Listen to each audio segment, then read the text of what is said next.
Komisi Pemilihan Umum Kabupaten Sloba menggelar focus group discussions dalam rangka penyusunan laporan evaluasi pemilihan tahun 2024 Selasa siang di Aula Sekretariat KPU Kabupaten Sloba. Ketua KPU Sloba, Henry Arianda, dalam sambutannya menyatakan kegiatan ini tidak hanya menjadi kewajiban administratif, tetapi juga upaya perbaikan tata kelola pemilihan di masa mendatang.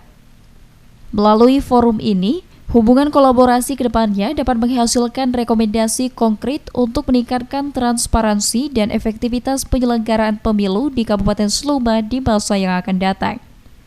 Diharapkan hasil diskusi ini dapat menjadi pijakan bagi KPU dalam meningkatkan kualitas pemilihan serta memperkuat demokrasi di Kabupaten Sloba. Ini dibuat dalam sebuah narasi sebagai usulan ataupun hal yang butuh yang kami lakukan untuk kedepannya, tentu dengan harapan ada perbaikan-perbaikan. Dalam hal ini, nanti setelah ini mungkin bisa ada hal lain yang ingin disampaikan dalam waktu dekat terkait dengan koreksi ataupun kritik yang membangun.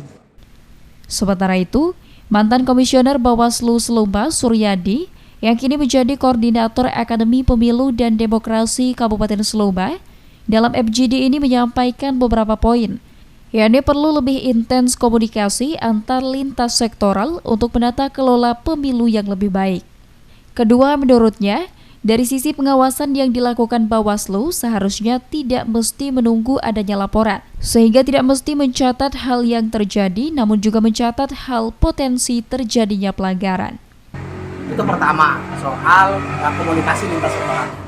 Kemudian yang kedua dari soal sisi pengawasan. Pengawasan saya kira bukan, yang namanya mengawasi itu kan betul-betul mengamati, bukan hanya melihat. Ya, kalau melihat semua orang melihat, tetapi apakah semua orang melakukan pengawasan betul? Itu yang belum tentu.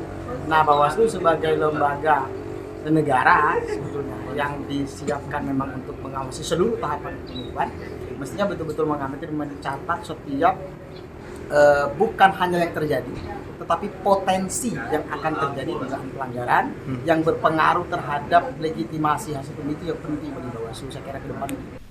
FGD ini diikuti oleh berbagai pihak terkait, termasuk Badan Pengawas Pemilu atau Bawaslu Sloba, pimpinan partai politik, pemantau pemilu, dan insan pers. Haryadiono, RBTV melaporkan.